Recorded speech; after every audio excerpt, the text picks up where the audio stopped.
Tim McLean Jr. was born on October 3rd, 1985 in Winnipeg. He was 22 years old and was working as a carnival worker in Edmonton, Alberta. He was viciously killed on July 30th, 2008. Vince Lee was born on April 30th, 1968 in Tundong. He had a bachelor's degree in computing and worked as a computer software engineer. He immigrated to Canada on June 11th, 2001 and became a Canadian citizen on November 7th, 2006. According to a psychiatrist, Stanley Yerin, he was hospitalized in 2003 or 2004 after an incident with the Ontario Provincial Police.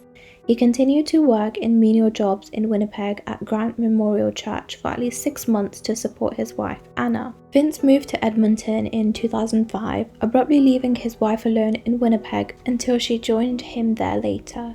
His jobs included working at Walmart, McDonald's, and a newspaper delivery service. 4 weeks before he would go on to killing Tim, he was fired from his job at Walmart following a disagreement with other employees. Then he was asked to take time off from his delivery job to go to Winnipeg for a job interview. On July 28, 2008, he boarded a Greyhound bus for Winnipeg at 12:05 p.m. On July 29th, around 6 p.m., he got off the bus in Erickson with at least 3 pieces of luggage and stayed the night on a bench next to a grocery store. On the morning of July 30th, he sold his new laptop to a 15-year-old boy for $60, but this would later be seized as evidence. The boy was given a new laptop for his honesty by an anonymous businessman. On July 30th, 2008, Tim was returning home to Winnipeg after working at a fair in Edmonton. He departed Edmonton on board a Greyhound bus at around 6:55 p.m. The bus departed from a stop in Erickson with a new passenger, Vince Lee. Vince was described as a tall man in his 40s with a shaved head and sunglasses. He originally sat at the front but then later moved to sit near Tim. According to witnesses, Tim was sleeping with headphones on when Vince sat next to him suddenly, producing a large knife and began stabbing him in the neck and chest. After the attack began, the bus driver pulled to the side and he and all the passengers fled the vehicle. The driver and the 2 men made an attempt to rescue Tim, but were chased away by Vince, who slashed at them from behind the locked bus doors. Vince decapitated Tim and displayed his severed head to those standing outside the bus, then returned to Tim's body and began severing other parts and consuming some of Tim's flesh. At 8:30 p.m, the Royal Canadian Mounted Police received a report of a stabbing on a Greyhound bus west of the city. They arrived to find Vince still on aboard the bus, being prevented from escaping by another passenger, bus driver and a truck driver who had provided a crowbar and a hammer as weapons. As Vince had earlier attempted to escape by driving the bus away, the driver had engaged the emergency immobilizer system, rendering the vehicle inoperable. Witnesses had observed the suspect stabbing and cutting Tim's body with a knife and carrying his severed head.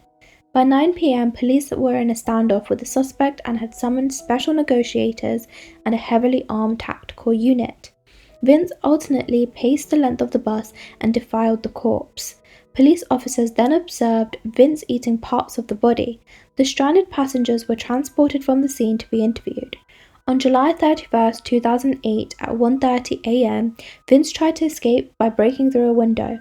He was arrested soon afterwards. He was shot with a taser twice, handcuffed, and placed in the back of a police cruiser. Parts of the victim's body were placed in plastic bags, were retrieved from the bus, while his ear, nose, and tongue were found in Vince's pockets.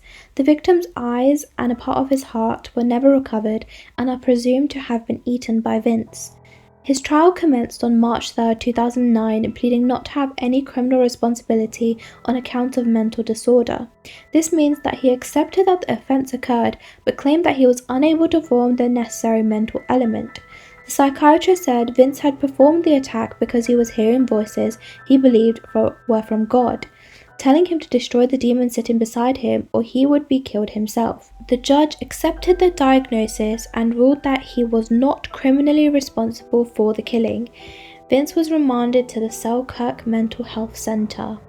And that's all I have for this case. If you do know any other information or whatever your thoughts are on this case, do let me know down in the comments below, and I'll definitely see you for the next one.